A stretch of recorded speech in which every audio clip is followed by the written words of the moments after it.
हे everyone, welcome to my YouTube channel. आज आपण मस्त अशी शिमला मिरचीची रस्सा भाजी बघणार आहोत. तर त्यासाठी मी 5-6 शिमला मिरची स्वच्छ धुवून इथे घेतल्यात बारीक चिरून. पॅनमध्ये मी 2 चमचे तेल टाकून यात शिमला मिरची टाकून छानपैकी परतवून घेतलं आहे याला. आणि भाजीसाठी एक टोमॅटो चिरून घेतली आहे. शिमला मिरचीवर झाकण ठेवून मी याला वाफ काढून घेणार आहे. शिमला मिरची वाफेवर शिजते तोपर्यंत आपण इथे लागणारं वाटण काढून घेऊया. त्यासाठी मला अर्धी वाटी भाजलेले शेंगदाणे, 7-8 लसणीच्या पाकळ्या आणि एक छोटा आल्याचा तुकडा याचं मी पाणी न टाकताच वाटण करून घेतले बारीक. इथे बघू शकता मी भाजीवरचं झाकण काढून याला परतून घेते आहे. शिमला मिरचीचा कलर इथे चेंज झाला आहे.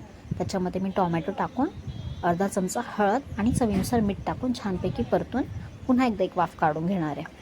बघू शकता आपल्याला शिमला मिरची वाफेवरच शिजवायची आहे. इथे तयार वाटण मी याच्यामध्ये टाकून छानपैकी परतून घेते आहे. त्याच्यामध्ये लाल तिखट मी चवीप्रमाणे टाकून त्याच्यामध्ये पाणी टाकून घेतलं आहे आणि याला आपण एक उकळी काढून घेऊया. इथे बघू शकता तुम्ही भाजीला एक छान अशी उकळी आलेली आहे. भाजी जास्त पातळही नाही आणि जास्त दाटसरही बनवायची नाही आपल्याला. इथे बघू शकता तुम्ही इथे भाजीला तेल सुटायला लागलं. आता ही भाजी ही बनवून तयार झालेली आहे.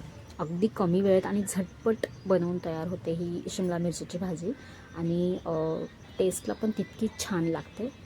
तुम्ही आवर्जून ही रेसिपी ट्राय करा आणि तुम्ही बनवल्यानंतर ती तुम्हाला कशी वाटली हे मला कॉमेंट बॉक्समध्ये नक्की कळवा. आणि तुम्ही जर अजून चॅनलला सबस्क्राईब नसेल केलं तर प्लीज नक्की सबस्क्राईब करा. पुन्हा भेटूया अशाच एका नवीन रेसिपीसोबत. तोपर्यंत बाय बाय.